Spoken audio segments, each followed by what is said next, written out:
Hello everyone and welcome back to the channel. In this video, I am going to show you how can we create a basic app using the SwiftUI framework.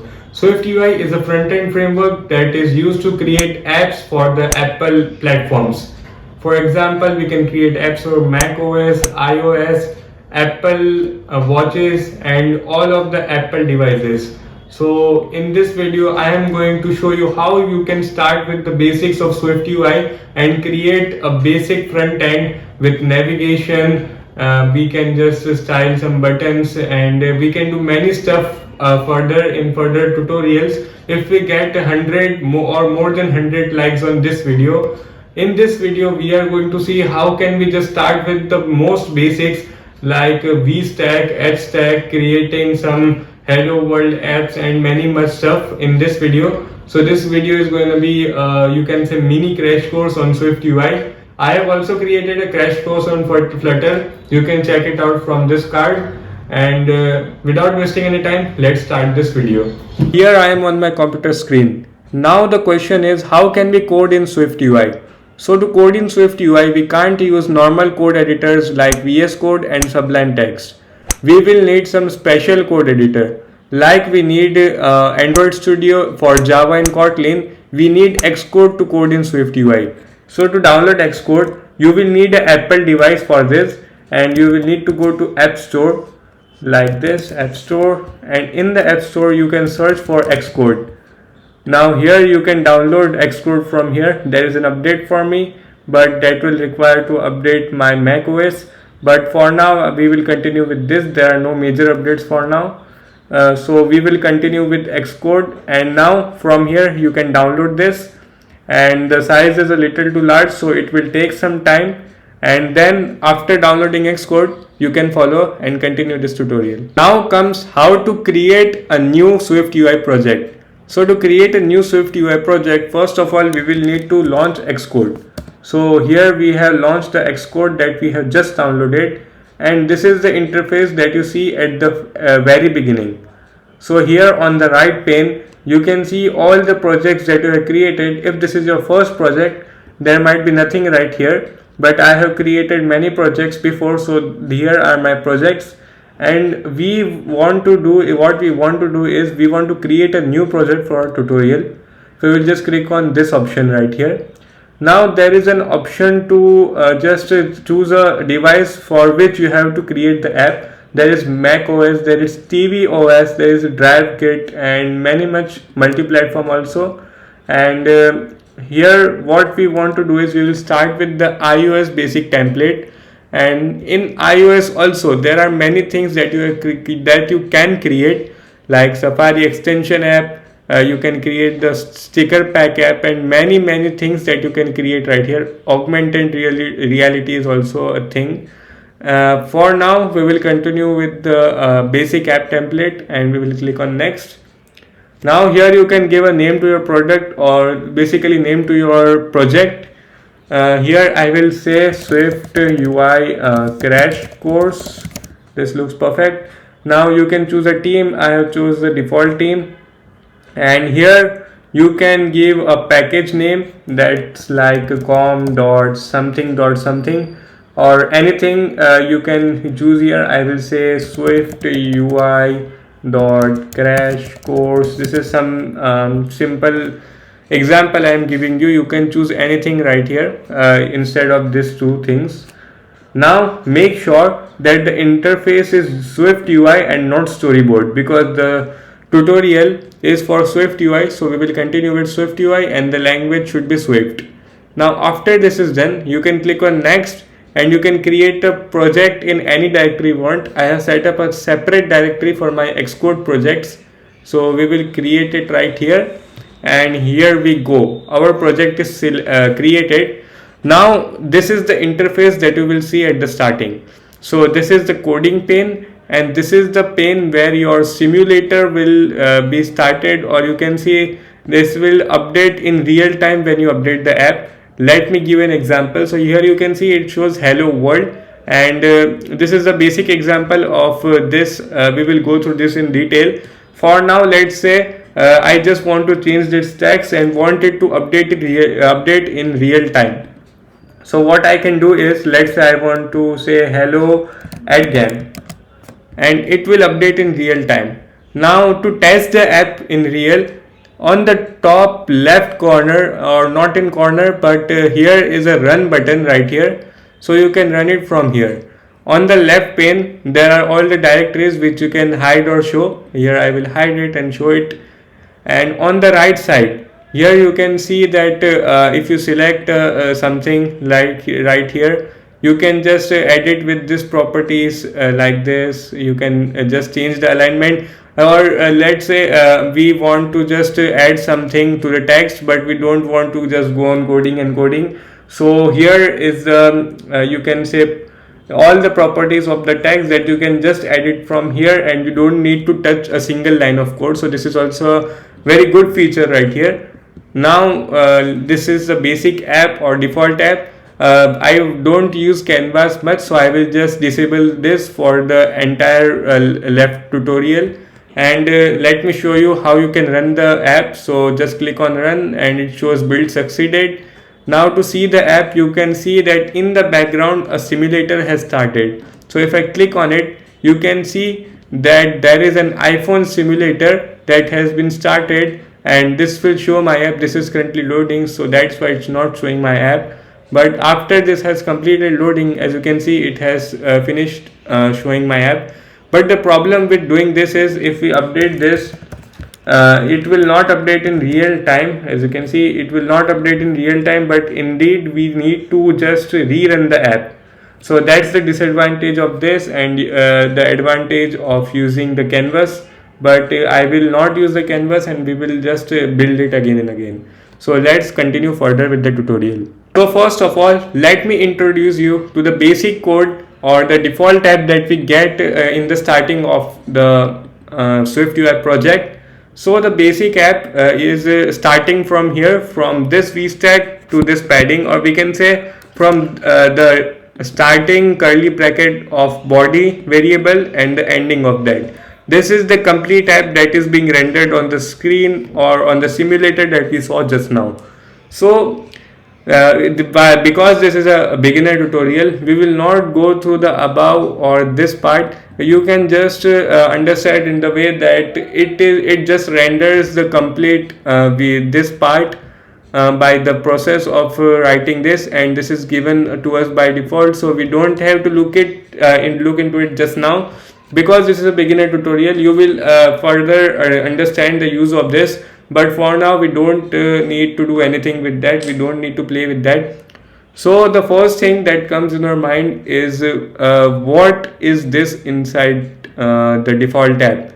So this is the basic part that comes in the default tab, and first of all we will see what is a vstack. So there are two things in SwiftUI, vstack and an hstack. So we will go through them line by line. So let's say we want them both aligned vertically, that we just saw. So if we run the app just now, it said build failed because I just played with this. So I will just save what I did here, but I will just give a system name of an image, and I did something wrong right here, and done. Now we can run this. So here our app is launched, and you can see that both the image and the text are aligned vertically. So the image is above the text. Now we can play with this, and we can say we want the text above the image. So I just copied the text from here, or cut the text from here and pasted it above the image.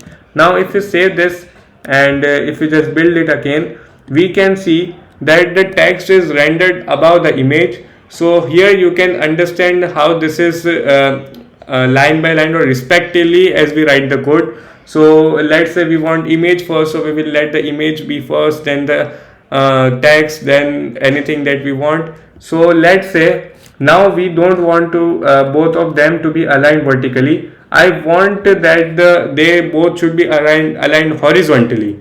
So that is why we use hstack. So by using hstack, what it will do is it will align everything from left to right. So let's say I started with the image, so the image will be on the leftmost side, and then it will continue going to the right side. So it will start from the left and go to the right side. So this is HStack. Now there are some properties in HStack too. So here you can see alignment and spacing. You can use spacing to add some space between the two objects. So spacing I will add 50, and let's rebuild this. And if it is rebuilt, now you can see there is a space of 50 pixels or 50 in both between these both objects or with this both views. Now this can be the same case in VStack. You can use spacing in VStack also. And finally we can see there is a space of 50 in both of these objects. Now there is a third stack that is not very many it is not used in many apps, but it is also necessary to know that there is also ZStack. Now in ZStack there is no spacing. Let me show you how it works. So let me just run this, and if I build, you can see that the image is above the text is above the image is above the text. Sorry for the confusion. The image is above the text. That is why, let's say I just copy this and paste this below the image, and if we build it again, now you can see that the text is above the image. If there is any confusion, you can understand that if there is any mistake in my speaking about this, because this is a very confusing topic, you can understand by seeing this. That I will just zoom into this and you can understand what is above which. So basically the work of ZStack is that it aligns everything above the next thing. So it helps us to create a stack above one upon the another. So this is mostly used when we are creating some complex things. It is not used when we are creating basic apps, or it will not be used when we are going to create this app. But for your general knowledge, I just told what is a ZStack.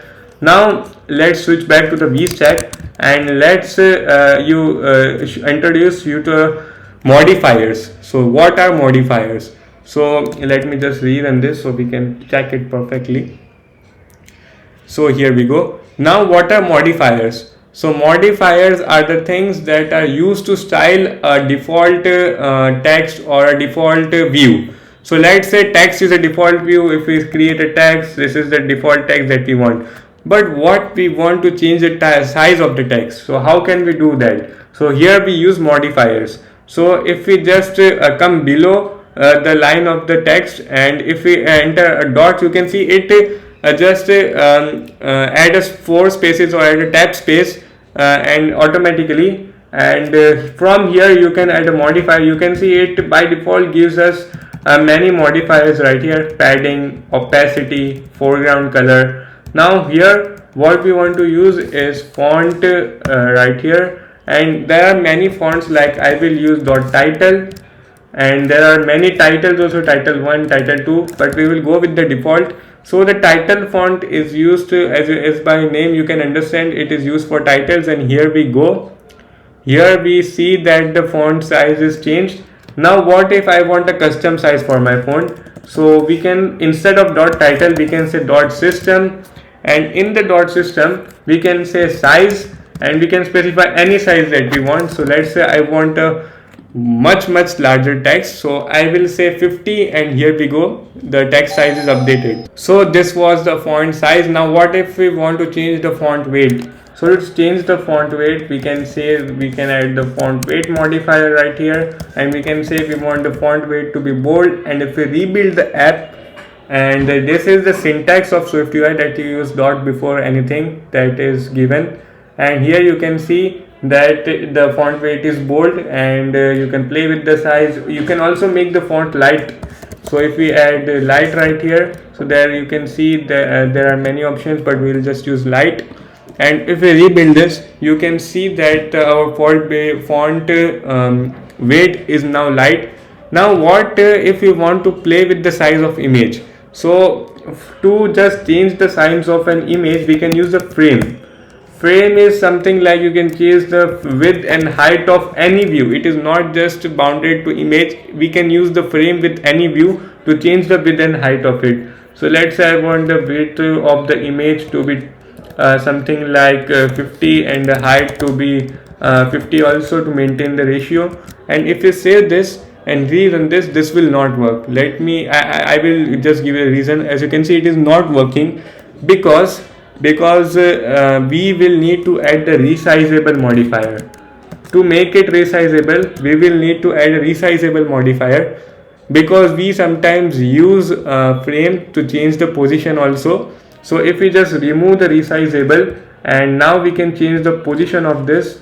So let's say I want the max width to just change the position. So to change the position, I want the max width of, I will take the complete width of the screen, so that will be infinity. And we will align this alignment to dot leading means to the leftmost side, because that is the starting point for SwiftUI. So if we just do this, you can see our image is aligned to the leftmost side. So the we use the resizable modifier, and we also use the frame in two purposes: to align anything and to resize anything. So this was the use of frame modifiers. And the use of any modifiers, there are hundreds and thousands of modifiers that you can use. We can use padding. We can also say that we want to add a padding of 100, and if we save this and if we run this, you can see that it has given a padding on all sides of 100. Now we can specify a single side. So let's say we want a padding of 100 only to the leading side, and if we just rerun, now you can see only on the left side the padding is of 100, and nothing has changed on the other three directions. So this is how. And for the okay, this was it. Now in the next part, we will just see how can we create some basic app using some basic you can say views. Here I have introduced you to some of the most basic views, but in further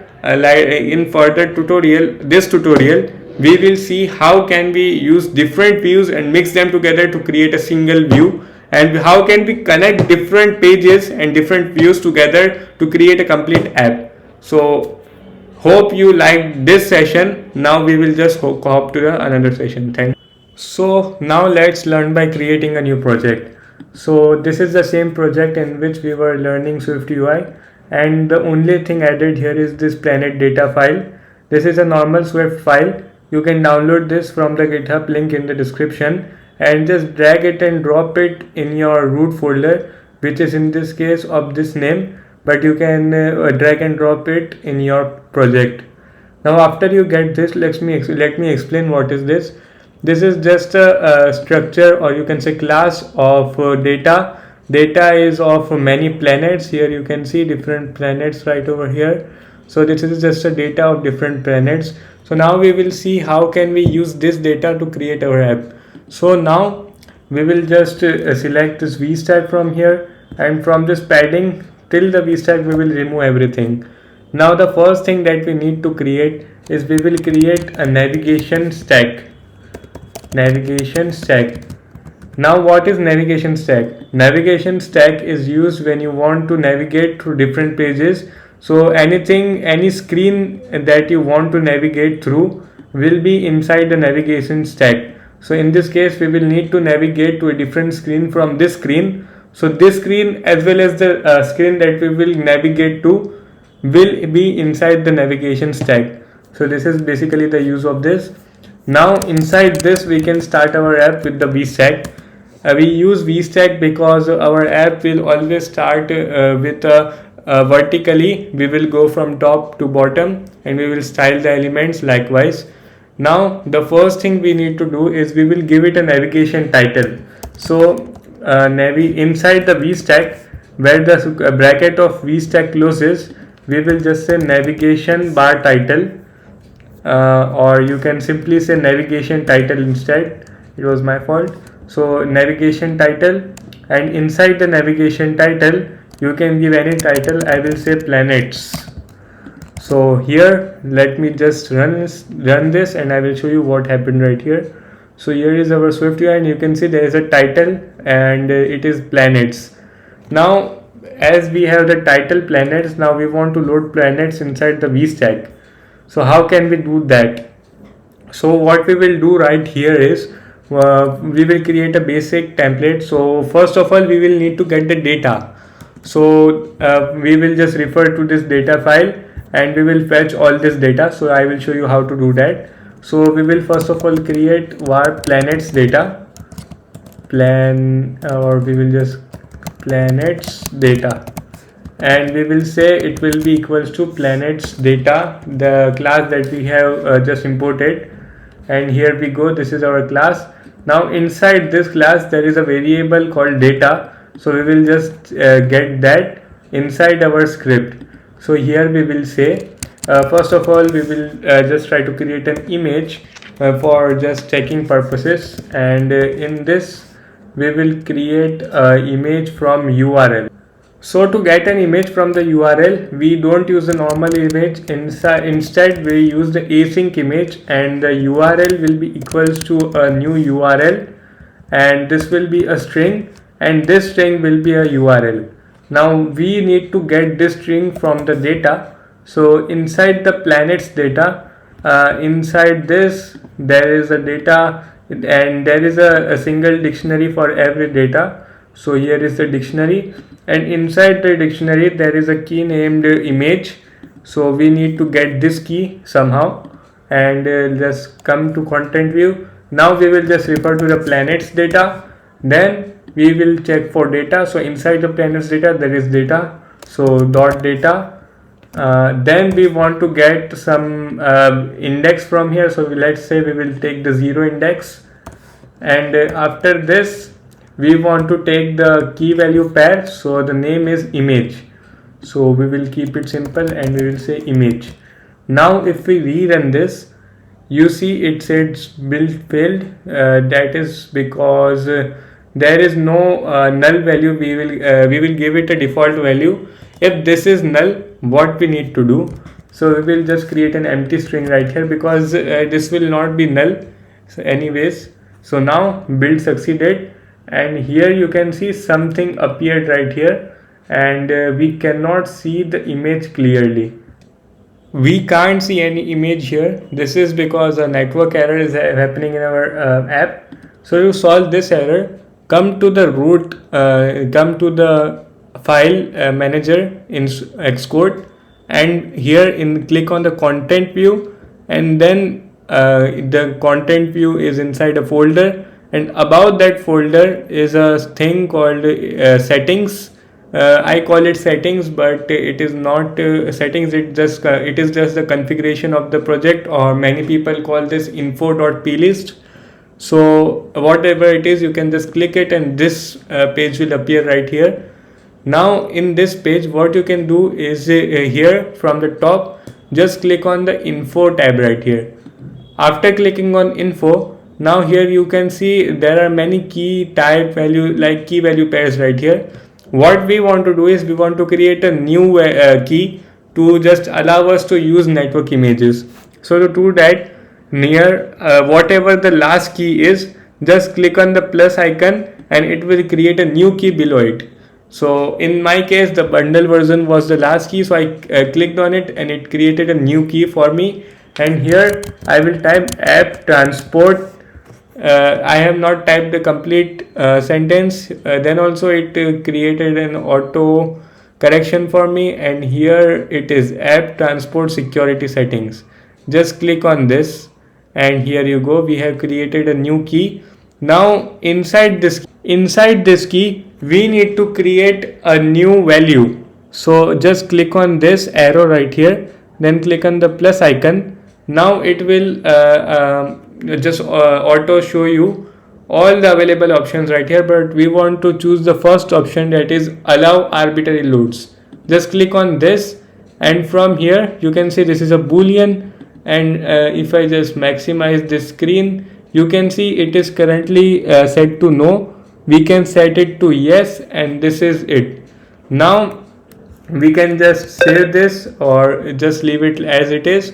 Now we can come to our file again and click on run, and it will say build succeeded, and here we go. It should load it, and here we go. This is our image.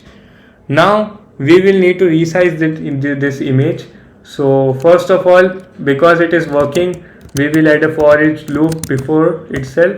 So for each planets data dot data.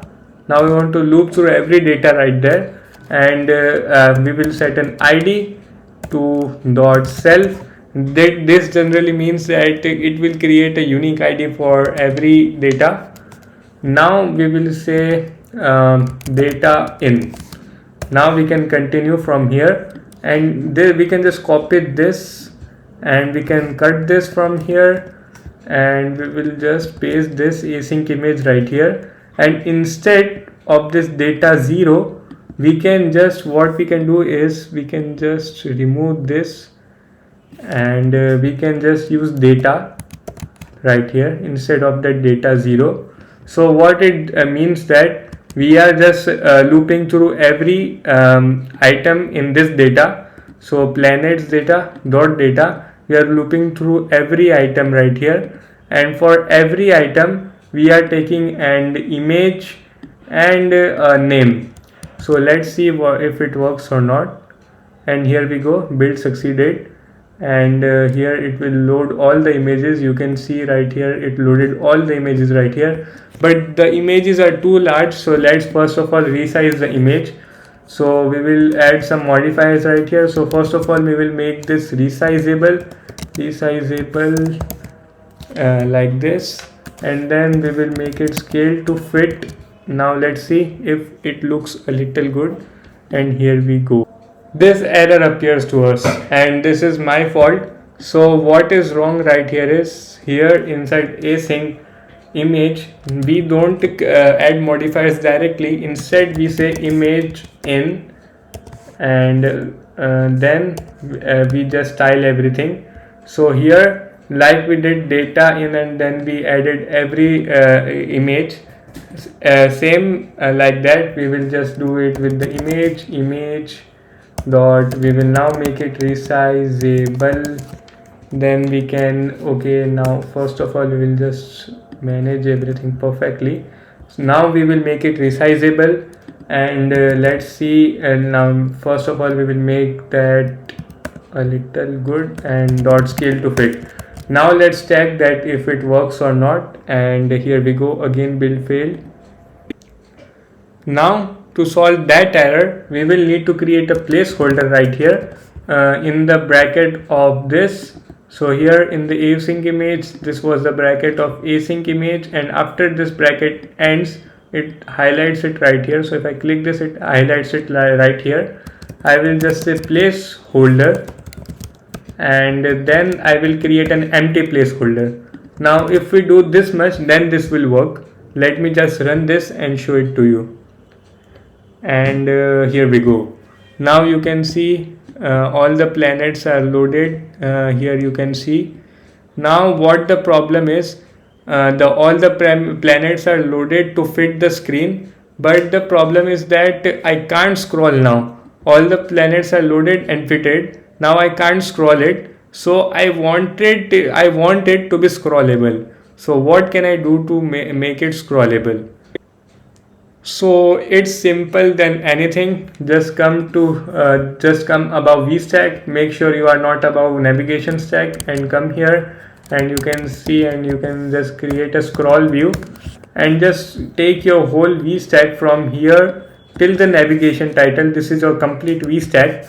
Just copy it from here or cut it from there, and then paste it inside the scroll view. Now if I just put it inside this and again load the app, now you can see it loads the planets. Let us wait for it to load, and here we go. Here you can see every planet is loaded with a different space, and it fills out complete space, so it looks good for now. And you can see how the title goes up as we scroll. So this looks pretty good. Now what we can do is, sorry, I will just remove this. Now what we can do is we can create a new text that will be the name of this. So we will create a new text. Sorry, I just made a mistake right here. So text, and this text will be the text that is the name right here, the name which is right here. Here it is, the names. So I will just come back to the content view. Now what we want to do is we are in the for each loop. Here you can see, if I click on this, make sure we are in the for each loop. We will just come here, and yes, we are in the for each loop. Now what we will do now is we will say we want the data and we want the name in the data.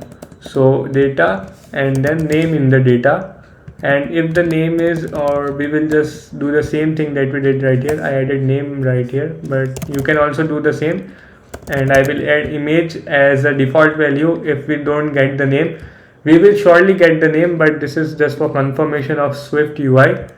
And then we can say we want the font to be let's say large title, like this.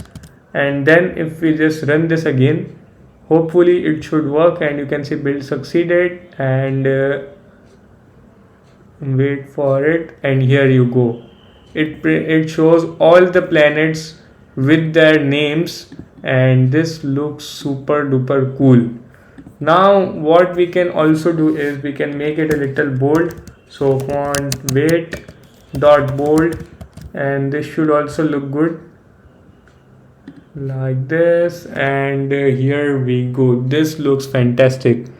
So now what we can do here is we can just create a navigation link that if we click on this, it should show more detail about the same planet. So we can just do this in couple of seconds. So first of all, what we can simply do is we can create a new view inside our SwiftUI. So I will just stop the app for a couple of minutes, and we can create a new view. So just click on your folder and then right click on it and click on new file. Now make sure that SwiftUI view is selected because we are working with SwiftUI. Click on next, then name it as you can say planet page, and then you can click on create. Now it has created our planet page. Now what is the function of planet page is we want that inside planet page we show the details of every planet, whichever planet is clicked. So let's say we will first of all do the same thing for the image. So here if we come, we will take this complete thing from here, like this async image, and till the placeholder, and we will copy this, and we will come to the planet page again, and we will just paste this async image. But the thing here is we don't want the data right here. Instead we will create some variables. So first of all, let's do that thing.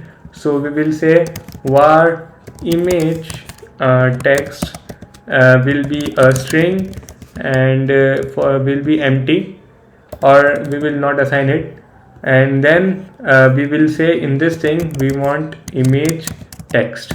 Now this will be the image text that the player will give us. Now likewise we will do everything. So we will just resize it, skilled fit. So for first of all we will give a default value to image text to see what it looks like. So Mercury, that is our first planet, and we will just run this. Or what we can do right here is we can just create a navigation right here. So in the planets data, or sorry, in the content view, what we can do is inside the content view where we are doing everything, we can create a navigation link also. So navigation link. Now here in the navigation link you can see there are many things right here. So we will say we want a destination right here. Destination will be our page that we want to go to. So it will be planet page, planet page. That is the name of our page. And after going there we will give an image text. Now this, here comes the interesting part. This is the image text right here. So we will just we will just copy this same thing, and we will paste it right here. And if we save this, now let's just rerun the app, and I will show you what happens right here. And now this happens because we will need to give it a text that is learn more, and we can give an arrow right like this, or let's skip that arrow. So okay, learn more. Now if we just run this, build succeeded, and here we get the option of learn more below every planet name. So here are all the planets. We can just scroll up like this, and if we click on learn more, it will switch to a different page, and here is the image of our planet that we have selected. So if you select any other planet right here, let's say we select Jupiter, then the image will also be of Jupiter. You can see like this. Neptune, the images of the image will be of Neptune. Likewise, now we will do likewise for all the things. So inside the planet page, we have given a default value. We can just skip this default value, and then we can say image text is necessary. Image text will be a string that is empty for now. We are doing this because we want this image text necessarily, so we will add this inside this planet page, inside this planet page preview, or we can say simply preview provider. So we will add this right here to make it necessary for it to give. Now after this async image, now the same thing we will do it for title. So here we will just take the same title from here, that is the text, and we will copy this from here, and after the image we will paste the title. Now here we have the title, and instead of this data, we don't want the text to be this data. Instead we will pass a new data. So var name text will be also a string, and here we will pass the name text also. So name text, and we will pass it like an empty string. So here is our name text. We have used the name text right here, name text. We will use it as a text of our text view, and in the planets in the content view, we will just pass the name text in the place where we just navigate. So here we give the image text. Now we will pass the name text. So the name text, and this will be like this, name text, and here we will give the same thing, data, name, and we will just give it 2 commas and just give it a default value.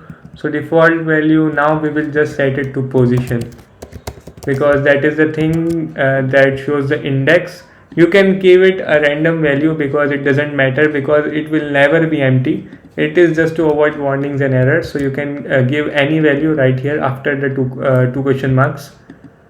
So here if we come back to the planet page, if we just rerun this, it says build failed. Why it says that? Let's come to the content view, and here it gives an error that okay, something's missing right here.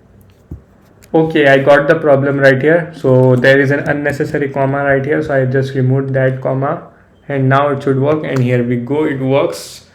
Now it will load all the images right here, you can see, and if I click on learn more, it also shows the name of this.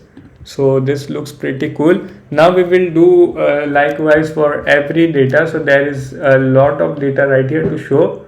So we will show the position, then we will show the velocity, distance, and description. Okay, we will go line by line. So here we will create an edge tag for every number. So you can see giving a new line for every value is not a good way of doing things. So what we will do right here is we will create a new edge set, and we will just say we will just add position, velocity, and distance in a single line. So here, and there is one more special tag or one more special view called spacer that gives space between two views. So if I add a spacer after this text, now what you will see is there is a space between there is a complete space left between text and the end of the screen. So here you can see it came to the top, because after this text I have added the spacer view. That means the spacer will take the complete space right here left after the text. Now if we add another views right here, they will be aligned likewise. So first of all, we will take the data itself. So var data, it will be right here, var data. We will take this data right here. Now instead of doing everything separately, we can just import the data in the script. So we'll say var data, this will be a dictionary, and this dictionary will have a key of string and a value of any. And here, right here, we will just create a data. It just created this automatically, and inside this data we will just create a key of string and the value of type any. This will also be a string right here. And here in the content view, we will just add a comma right here, like this, and we will say data will be the data. Here this data refers to the data that we have in the for each loop. And if we save this and rerun this, and hopefully it should rerun, and here we go, it works accurately. Now instead of this image text and this, what we can do is we can just directly refer to the data. So we have passed the data. Now we will come to the right here. We will just remove the image text and this, and like this, and also we will remove the name text from here like this, and image text from here. Okay, now what we can do here is we just return a data. Data is a single thing right here. So inside the image right here, we can say like we do right here in the content view. Here what we do is we just create a data of image, or else we just set it to a default value. Same thing we can do right here. Here in the string we can say data of image, or else it will be an empty string. And we can just copy this from here and we can just paste it in the text. So here we will just replace it with name, and we will just rerun it again, and here it says build failed. So the problem was here also there were name text and image text, so remove them. And also here instead of type any, we can use the image of type string, and here it will solve the error. And here we go. Now it solves the error and prints or shows it accurately. Now what we can do is we can do everything likewise. So we can create an H stack and like this, and we can say we want 3 text right here, 1 and then 2 and third one again text again like this. Now in this 3 text, what we want to select is data, and the first will be position, the second will be distance, and third will be velocity. So we will say data, then first will be position. If it is not there, we will create an empty string. We will copy this, paste it 2 more times, position. Okay, there is a typo right here, distance and velocity, and make sure to add a spacer right here. So because it is an H stack, the spacer will also add an horizontal space like this, and add a padding right here. So padding is a modifier that adds some padding to the screen. I showed it in the starting. So here it says build succeeded, and if we click right here, you can see the 3 text right here. And you can also give a padding of something like yourself. So I will give a padding of 40. Then I will make this text bolder and a little large. So font dot system, and it will be size will be, I will make it a little larger, so 32. And I will just copy this right here, and I will paste this for all the 3. And if we save and rerun this, it says build succeeded. Let's click on one of them, and here we go. It looks perfect. Now finally we want to show the description. So description will be a longer text. So we will say after the H tag we want to create a new text after the spacer or before the spacer only. So let's say again create a spacer right here, and this will be in between of two spacers. So let's say we will create a new text, and this will be the same thing like we did before. So sorry, we will just copy this data velocity or empty. We will paste this description, and this is the final thing right here, and it says build succeeded, and right here all the planets are loaded. We can click on a new planet and it shows the image as well as a description. What we can do is we can give some padding to this description as well. So we will give it some padding, and here we go, and this apps looks perfect now. And the loading speed of the images of the planets will be according to your net speed. So if I click on learn more on Mercury, you can see the position, the distance and the velocity and its description, and same for all these things, and the sun also right here. So this looks perfect, and in this video I show you how you can navigate, how you can use images, you can load images from URL, you can use text, and complete SwiftUI is included in this tutorial. So if you like this tutorial and if you want more further tutorials, make sure to subscribe the channel and like this video, and also comment down what are your doubts and what I should improve in my videos. So this was it for this video. Thanks for watching.